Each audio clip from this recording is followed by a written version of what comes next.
Assalamualaikum warahmatullahi wabarakatuh. Nama saya Zaid Al-Ghazali. Di sini saya akan menjelaskan soal ketiga dari kuis AKA CLO3.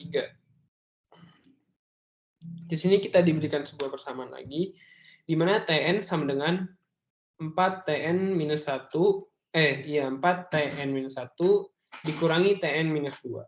Kemudian kita diberikan dua buah kondisi, di mana ini akan menjadi basis ya. Jadi kondisi pertama ketika T0 yang outputnya nanti adalah 0, kemudian ada T1 yang outputnya nanti adalah 1. Oke. Kemudian kita harus mengetahui apakah persamaan ini itu homogen atau non homogen, agar kita bisa mengetahui apakah dia bisa langsung dibuat akar atau tidak.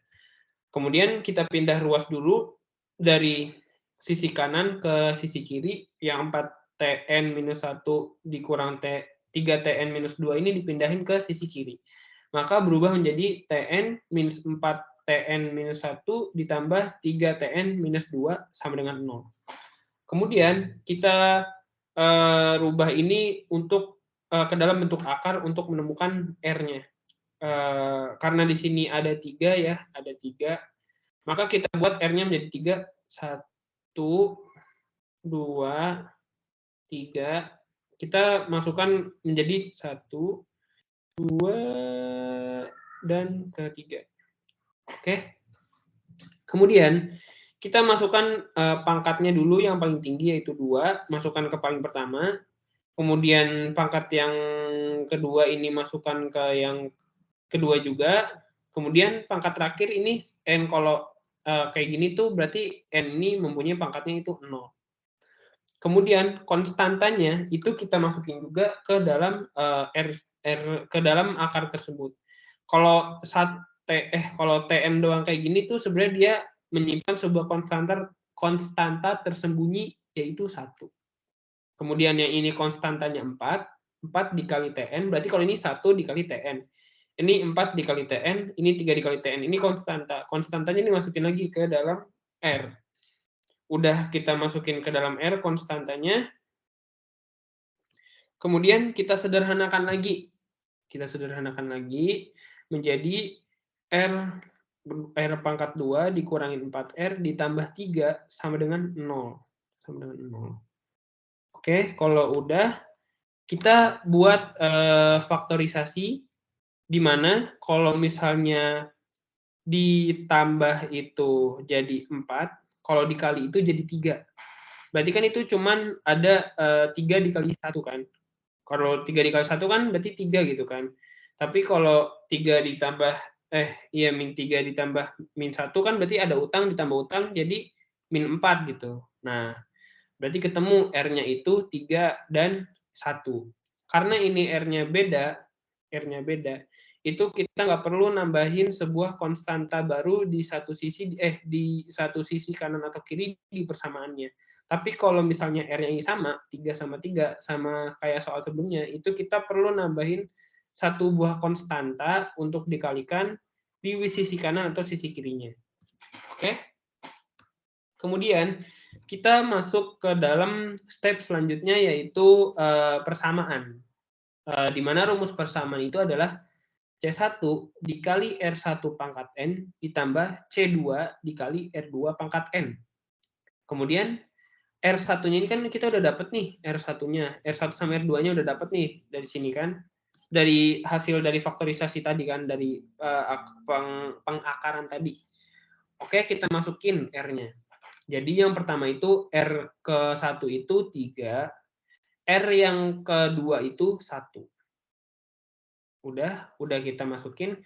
Kita masukin juga basisnya. Ini berarti basis ketika kondisi T-nya itu 0 gitu, N-nya itu 0 gitu, basisnya 0.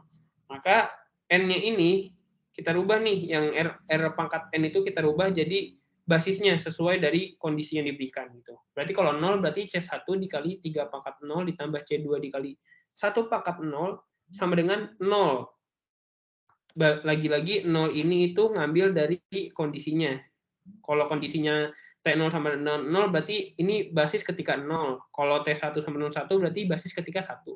Kemudian selanjutnya kita persamaan yang kedua itu untuk basisnya itu 1. Jadi C1 dikali 3 pangkat 1 ditambah C2 dikali 1 pangkat 1 sama dengan 1. Kemudian kita beralih ke sini ya. Di sini untuk menentukan C1-nya. Oke. Karena kita ingin mencari C1-nya, berarti kita harus ngilangin C2-nya dulu. Berarti kita harus dikurang gitu. Berarti kalau dikurang kan C2 dikurang C2 kan berarti jadi habis kan dia, 0 kan. Berarti C1 dikurang 3C1 ya dia jadi minus 2C1 kan. Berarti kan kalau ini minus 2C1 ini dapat dari mana nih kok minus 2C1 doang? Itu sebenarnya dia minus 2C1 ditambah 0. Tapi karena 0 ini habis jadi saya nulisnya langsung minus 2C1 gitu. Kemudian di sini tuh minus 1 karena 0 dikurang 1 itu minus 1 lah. Kemudian dari minus 2C1 ini pindah gitu. Dari C1 sama dengan 1/2. Karena dari perkalian pindah ke pembagian. Dari kiri ke kanan, kalau kirinya perkalian, pindah ke kanan berarti pembagian gitu. Kemudian di sini kita nyari C2-nya. C2 berarti kan C1 plus C2. Tadi kan nyari C2 tuh, C2 habis. Terus kita nyari C2-nya nih sekarang. Berarti C1-nya udah dapet, 1/2 ditambah C2 sama dengan 0. Sama dengan 0. Oke. Kemudian C2 ini, kan ini udah dapet nih. Berarti tinggal pindah ruas tuh, dari plus jadi minus. Berarti C2-nya itu kita ketahui dengan 1/2 minus 1/2. Kemudian kita masukin lagi karena C1 sama C2 udah ketemu, kita masukin lagi nih ke bagian persamaannya. Persamaannya kita masukin, C1-nya berapa nih? C1-nya 1/2 dikali R1-nya berapa? R1 3 ditambah C2-nya berapa?